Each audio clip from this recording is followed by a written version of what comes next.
Hello student, कल मैंने आप लोगों को पद परिचय पढ़ाया था जिसमें संज्ञा संज्ञा और सर्वनाम दो पदों का परिचय बता दिया गया था। इसके लिए हमने किन पदों का किन किन बिंदुओं में परिचय दिया जाता है हमने एक चार्ट तैयार किया है। इसको ध्यान से देखिए और अपनी कॉपी में वीडियो को पॉज करके इसको उतार लीजिएगा और अच्छे से तैयार कर लीजिए, क्योंकि ये मुख्य बिंदु हैं। अगर ये तैयार रहेगा तो आपको पद परिचय में कभी कोई प्रॉब्लम नहीं होगी।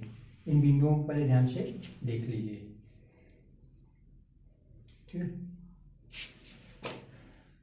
हमने कल पढ़ाया था संज्ञा पद परिचय और सर्वनाम पद परिचय। तो संज्ञा में तो कुछ है नहीं, संज्ञा के जो 5 भेद होते हैं उनके आधार पर संज्ञा भेद, इसके बाद फिर लिंग, वचन, कारक और क्रिया के साथ संबंध। तो संज्ञा मूल होता है, इसलिए सब लोग जानते हैं इसको। सर्वनाम बताया गया था। सर्वनाम में थोड़ा सा टफ होता है, बच्चों को जल्दी समझ में नहीं आता है। पुरुषवाचक, निश्चयवाचक, अनिश्चयवाचक, संबंधवाचक, प्रश्नवाचक और निजवाचक। तो इसको हम शॉर्टली बताते जा रहे हैं। जैसे पुरुषवाचक सर्वनाम वो होता है जिसमें वक्ता जो बोलने वाला होता है, मैं, हम, ये प्रथम पुरुष या इसे बोलते हैं उत्तम पुरुष। फिर वक्ता जिससे बात करता है, जिससे बोलता है, वो होता है मध्यम पुरुष, जैसे तुम, आप। और जिसके विषय में बात करता है वो होता है अन्य पुरुष। तो पुरुषवाचक सर्वनाम के 3 भेद होते हैं, उत्तम पुरुष, मध्यम पुरुष और अन्य पुरुष। निश्चयवाचक जिसमें निश्चित वस्तु की ओर संकेत करके बोला जाता है, वो जैसे यह, वह, ये निश्चयवाचक हो जाता है। अनिश्चयवाचक कोई, कुछ। संबंधवाचक जिसमें किसी का संबंध बताया जाता है, जिसमें एक क्रिया दूसरे क्रिया पर निर्भर करती है।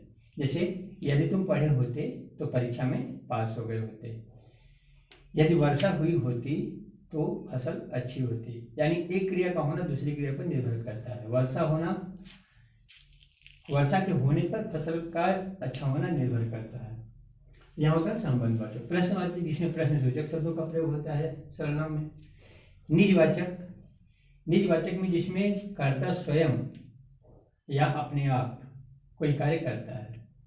तो निजवाचक और पुरुषवाचक में थोड़ा सा डिफरेंस होता है। जैसे मैं हो गया तो ये पुरुषवाचक हो जाएगा, उत्तम पुरुष। मैं स्वयं, मैं अपने आप, वह खुद, यहाँ पर हो जाएगा निजवाचक। तो सर्वनाम क्लियर हो गया। इसके बाद वही लिंग, वचन, कारक और क्रिया के साथ संबंध। फिर हम अगले में चलते हैं। क्रिया का पद परिचय कैसे होता है। क्रिया वह होता है जिसमें कर्ता द्वारा किए गए कार्य को, कर्ता द्वारा की गई क्रिया ही क्रिया कहलाती है। जिसमें कर्ता कोई कार्य करता है वही क्रिया होती है। क्रिया के 2 भेद होते हैं। मूलतः मूल क्रिया होती है अकर्मक और सकर्मक, कर्म के आधार पर। जिस क्रिया में कर्म नहीं होता वो अकर्मक होती है और जिस क्रिया में कर्म होता है वह सकर्मक क्रिया होती है। कर्म कर्ता द्वारा की गई क्रिया का जिस पे प्रभाव पड़ता है वह कर्म होता है। यानी राम ने फल खाया तो खाने की क्रिया से कौन प्रभावित हुआ? फल। राम पुस्तक पढ़ता है, पढ़ने की क्रिया से प्रभावित हुई पुस्तक। तो ये पुस्तक और फल कर्म हो जाते हैं। तो ये वाक्य सकर्मक हो जाएगा। आराम खाया, उसने पढ़ा, ये अकर्मक हो जाएगा। तो क्रिया मूलतः कर्म के आधार पर 2 भाग, अकर्मक और सकर्मक। इसके बाद व्युत्पन्न क्रिया, जो क्रिया से क्रिया बनती है उसमें होती है संयुक्त क्रिया, नाम धातु क्रिया, पूर्वकालिक क्रिया, प्रेरणार्थक क्रिया, ये सब मूलतः होते हैं। संयुक्त क्रिया में एक क्रिया में दूसरी क्रिया लगी होती है। जैसे वह हमें देखकर चल दी, चलना और देना 2, यहाँ हो गया संयुक्त क्रिया। तो संयुक्त क्रिया में जो पहली क्रिया होती है वो होती है मुख्य क्रिया, और जो दूसरी क्रिया होती है वो होती है रंजक क्रिया, जो मुख्य क्रिया को सपोर्ट करती है, पूर्ण करती है। नाम धातु, संज्ञा, सर्वनाम या विशेषण शब्दों को जब क्रिया के रूप में बताया जाता है तो वहाँ पर नाम धातु क्रिया हो जाती है। जैसे शर्म भाववाचक संज्ञा है, इसे हम क्रिया बनाते हैं शर्माना, हाथ से हथियाना। जब संज्ञा सर्वनाम या विशेषण से क्रिया बनाते हैं वो हो जाता है नाम धातु क्रिया। पूर्वकालिक क्रिया, जिसमें एक क्रिया होने से पहले दूसरी क्रिया पूर्ण हो जाती है। इसकी पहचान मूलतः होती है जिस क्रिया में कर लगा होता है, जैसे वह नहा कर आया, वह खा कर आया, वह पी कर आया। ये हो गए पूर्वकालिक क्रिया। प्रेरणार्थक क्रिया, जिसमें कर्ता स्वयं क्रिया न करके दूसरे के द्वारा कार्य करवाता है, जैसे अध्यापक ने बच्चों से पुस्तक पढ़वाया, मालिक ने माली से फूलों में पानी दिलवाया। ये होता है प्रेरणार्थक क्रिया। इसके बाद तो आपको सर्वनाम तक कल पढ़ा दिया गया था। एग्जाम्पल जैसे हम आपको बताते हैं, जैसे आपने मुझको बुलाया था इसलिए मैं आया हूँ। आपने, मुझको और मैं, ये हो गया आपका सर्वनाम। आपने, आप, हम बताए जो वक्ता होता है वो उत्तम पुरुष होता है, जिससे बात करता है वो मध्यम पुरुष। तो इसमें आपने यानी वक्ता दूसरे से कह रहा है तो आपने हो गया मध्यम पुरुष सर्वनाम, पुरुषवाचक सर्वनाम मध्यम पुरुष। और चूंकि लगा है ने, बुलाया था, जिसके द्वारा क्रिया की जाती है वो कर्ता होता है, तो इसमें हो जाएगा, ये कर्ता हो जाएगा। अब बुलाने क्रिया लिंग, पुल्लिंग हो जाएगा। वचन, एक वचन, और बुलाना क्रिया से संबंध है इसका। दूसरा है मुझको। मुझको, मैं, हम, मुझ, ये सब क्या है? उत्तम पुरुष है। ये हो जाएगा पुरुषवाचक सर्वनाम, ये भी है उत्तम पुरुष है, ये मध्यम पुरुष था। फिर इसमें को लगा है तो कर्ता ने कर्म को करण से, कल हम आपको पूरा कारक बताए थे, तो को लगा है, मुझको बुलाया, तो को ये हो जाएगा कर्म कारक। लिंग, पुल्लिंग, वचन, एक वचन, इसके बाद कारक, कर्म कारक। अब बुलाना क्रिया के साथ संबंध। नेक्स्ट है मैं आया हूं। मैं, आइए बताए, ये उत्तम पुरुष है। मैं, ये भी पुरुषवाचक सर्वनाम है, उत्तम पुरुष, एक वचन, कर्ता कारक, पुल्लिंग, और आना क्रिया के साथ संबंध। आया हूं, आना क्रिया के साथ संबंध। दूसरा उदाहरण देखिए, कोई आपके लिए कुछ लाया है। कोई मतलब ये अज्ञात व्यक्ति है तो हो जाएगा अनिश्चयवाचक सर्वनाम। कोई, लिंग, उभयलिंग हो सकता है, कोई भी हो सकता है, स्त्री भी हो सकती है, पुरुष भी हो सकता है। वचन, एक वचन है। कारक, चूंकि लाया है, कोई ही लाया है तो ये कर्ता कारक, कर्ता कारक, और लाना क्रिया के साथ संबंध। आपके लिए भी सर्वनाम पद है, तो को के लिए आपको बताया गया था संप्रदान कारक, जिसमें किसी को कुछ देने की बात की जाती है, कुछ प्रदान करने की बात की जाती है, तो यहाँ पर कारक चेंज हो जाएगा, संप्रदान कारक। चूंकि आपका है ये मध्यम पुरुष, पुरुषवाचक सर्वनाम है, मध्यम पुरुष, संप्रदान कारक, एक वचन, पुल्लिंग, और लाना क्रिया के साथ संबंध। सेम वही है। चलिए अब हम क्रिया को पढ़ते हैं।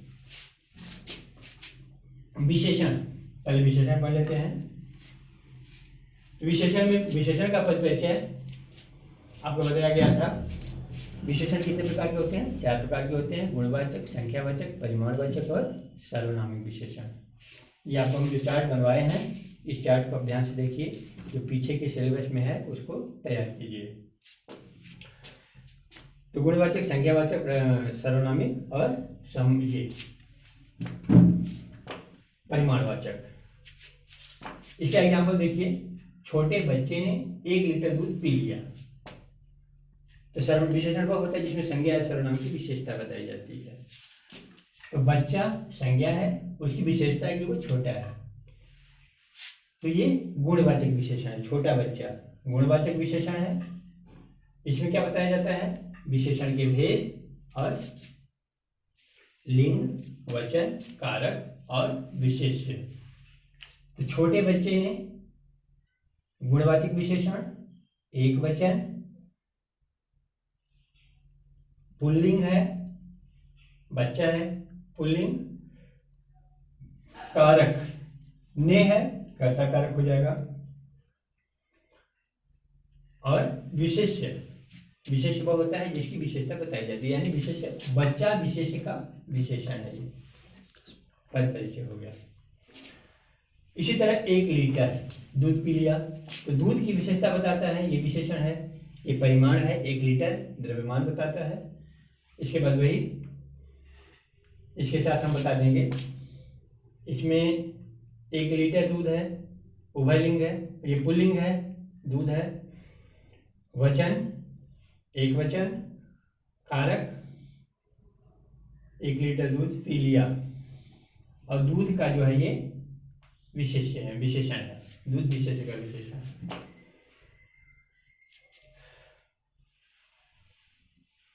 अब क्रिया के पद परिचय में आते हैं। क्रिया में क्या क्या पद परिचय दिया जाता है? क्रिया में पद परिचय दिया जाता है, सबसे पहले हम आपको बताए थे, अकर्मक है कि सकर्मक है, या प्रेरणार्थक है, संयुक्त है, पूर्वकालिक क्रिया है, इस तरह की जो क्रिया है। तो क्रिया का आपको पद परिचय देना है, तो हम बताए हैं क्रिया में क्रियाभेद, फिर धातु, वाच्य, काल, लिंग, वचन और कर्ता या कर्म के साथ संबंध, ये क्रिया का पद परिचय होता है। इसमें वह खाना खाकर चल दिया, खाकर, आपको बताएं कि खाकर, जिस क्रिया के अंत में कर लगा होता है वहां पर पूर्वकालिक क्रिया होती है, तो ये हो जाएगी, खाना है, सबसे पहले ये सकर्मक क्रिया है, इसके बाद पूर्वकालिक क्रिया है,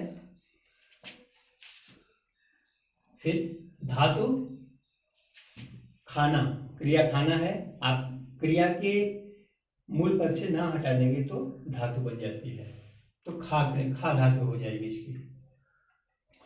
फिर वाच्य, वाच्य आपको बताया गया है, वाच्य क्रिया का वह रूपांतर जिसके द्वारा ये प्रकट हो कि वाक्य में कर्ता, कर्म या भाव प्रधान है। तो वाच्य 3 प्रकार के होते हैं, कर्तृवाच्य, कर्मवाच्य और भाववाच्य। इसमें हम आपको बताते हैं, वह खाना खाकर चल दिया, ये खाकर किसको बताता है? वह को, तो वह क्या है? कर्तृवाच्य है, कर्तृवाच्य हो जाएगा। काल, चल दिया यानी भूतकाल है।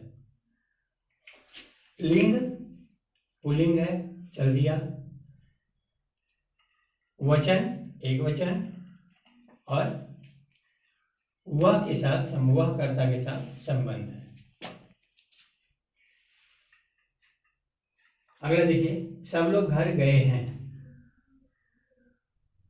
गए यानी जाना क्रिया इसमें है, इसका भी हम परिचय देंगे। तो घर गए, घर कोई कर्म नहीं है, घर प्लेस है, स्थान है, अधिकरण कारक है, कर्म कारक नहीं है, इसलिए यहाँ पर सकर्मक क्रिया नहीं होगी। यहाँ सकर्मक क्रिया थी, यहाँ पे अकर्मक क्रिया है, क्योंकि अधिकरण कारक स्थान बताता है। और जाना क्रिया, इसका हम जब परिचय देंगे, जब गए का, तो इसमें जोड़ेंगे, सबसे पहले बताएंगे कि ये मुख्य क्रिया है, गए मुख्य क्रिया, कर्मक क्रिया। इसके बाद जाना धातु, जा धातु है इसमें, सब लोग घर गए हैं, सब लोग, ये हो जाएगा कर्मवाच्य। काल, भूतकाल हो जाएगा। लिंग, पुल्लिंग है। वचन, एक वचन नहीं, बहुवचन हो जाएगा, सब लोग गए, बहुवचन। और ये इसका पद परिचय हो जाएगा, क्रिया का पद परिचय हो गया। इसके बाद हम विशेषण में आते हैं। विशेषण का पद परिचय कैसे दिया जाता है? विशेषण के भेद, इसके बाद लिंग, वचन, कारक और विशेष्य। तो आपको विशेषण बता दिया गया। फिर अगले में आइए, क्रिया विशेषण। क्रिया विशेषण, जब क्रिया की विशेषता बताई जाती है उसे क्रिया विशेषण कहते हैं। इसके भेद 4 होते हैं, आपको चार्ट में हम बताए हैं। रीतिवाचक, कालवाचक, स्थानवाचक और परिमाणवाचक।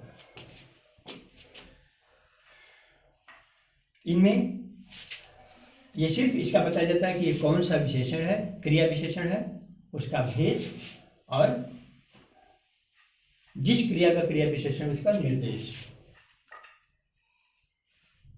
जैसे आज मैं खूब खाया, तो खाना क्रिया की विशेषता बताती है कि खूब का ये क्रिया विशेषण है। खूब परिमाणवाचक है, अधिक की मात्रा बताता है। इतना धीरे मत चलो, तो धीरे है तो धीरे चलने की प्रक्रिया, प्रोसेस, यानी रीतिवाचक क्रिया विशेषण। रीतिवाचक क्रिया विशेषण और चलना क्रिया का विशेष्य है। मैं रोज व्यायाम करता हूँ, व्यायाम करने का बताता है प्रोसेस, ये रीतिवाचक। कालवाचक है, रोज, समय बताता है। ये हो गया क्रिया विशेषण। इसके बाद संबंध बोधक। संबंध बोधक वो होता है जिन पदों अथवा वाक्यों का संबंध है उसके विषय में बताया जाता है। संबंध बोधक वे शब्द हैं जो संज्ञा या सर्वनाम के बाद आकर के वाक्य में अन्य शब्दों के साथ संबंध बताते हैं। जैसे के साथ, के सामने, पर। जैसे रसोई में बिल्ली है, तो रसोई और बिल्ली का संबंध बताता है कि बिल्ली रसोई में है। मेरे घर के सामने आम के वृक्ष हैं, तो घर के सामने ये बताता है, के सामने बताता है कि घर और आम के बीच संबंध है, आम के वृक्ष हैं इसमें। समुच्चय बोधक में जब आप किसी दो शब्दों या दो पदों को जोड़ते हैं, और, तथा, इसलिए, चूंकि, क्योंकि, ये समुच्चय बोधक होते हैं। इनका हम परिचय देते समय बताते हैं कि संयोजक है या विभाजक है। जब जोड़ते हैं तो वहाँ पर संयोजक होता है, और जब अलग करते हैं तो विभाजक। जैसे या मैं और तुम घर जाएंगे, तो मैं और, ये संयोजक हो जाएगा, ये संयोजक हो जाएगा। इसके बाद मैं या तुम, यानी या तो मैं जाऊंगा या तो आप जाओगे, ये हो जाएगा वियोजक। तो समुच्चय बोधक में ये दिखाते हैं कि इसमें संबंध बोधक समुच्चय बोधक है या वियोजक है। फिर लास्ट होता है विस्मयादि बोधक। इसमें हर्ष, घृणा, क्रोध, ऐसे हृदय के भावों को व्यक्त किया जाता है। उसमें ये बताया जाता है कि ये शब्द किस भाव का उल्लेख करता है। इस तरह से आज हम पूरा पद परिचय पढ़ चुके हैं। चार्ट के द्वारा आप उसको पढ़ लेंगे। इसके बाद अपनी जो आपके पास उपलब्ध बुक्स हैं उससे पढ़ करके एग्जाम्पल्स, उसका मेन पद अपने से बनाएंगे और उसको भेजेंगे, या तो जब स्कूल खुलेगा तो हम आके देखेंगे। धन्यवाद।